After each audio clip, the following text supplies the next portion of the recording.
Hey guys, welcome to Bastion Time. I am your host Bastion. This is Nintendo News. Let's get to that news.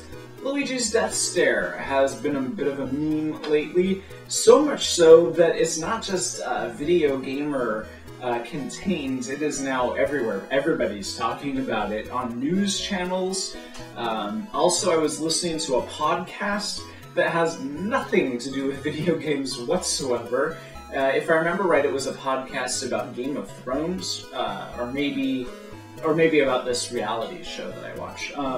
But in any case, nothing to do with video games whatsoever, and out of nowhere they were talking about Luigi's death stare. So, very amusing that this thing that Nintendo did not intend, has become so widespread. Yeah, if you want to watch the news channel talk about it, there's the link for you down below. So we go through this cycle where somebody creates what they think is a reasonable Legend of Zelda LEGO set.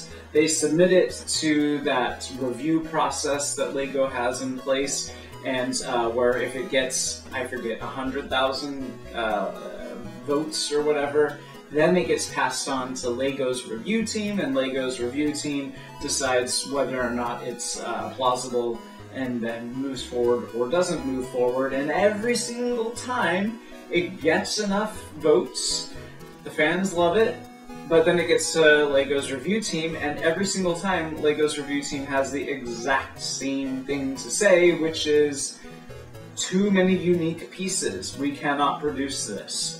So I don't understand why people keep submitting these complicated things. What LEGO is looking for with regards to like a Legend of Zelda LEGO set is to use as much pre-existing LEGO pieces as possible so that they don't have to generate these new pieces. And the reason why is because if we're already using existing LEGO pieces, that doesn't really cost them any money at all. If they have to then invest time and money into creating these new molds for these new pieces, then it's not financially viable as far as they're concerned. But time and time again, people ignore, or people just aren't aware that that's what the issue is. They're like, oh, well, they didn't think it was cool enough or something. And it is not that. It's just, it has to be almost, I would say 99% pre-existing pieces for LEGO to consider doing it. Even then, let's say somebody created a LEGO Legend of Zelda set that was 100% pre-existing pieces, as I did when I was a kid. I played with Legend of Zelda Legos, but they were just all Legos that already existed.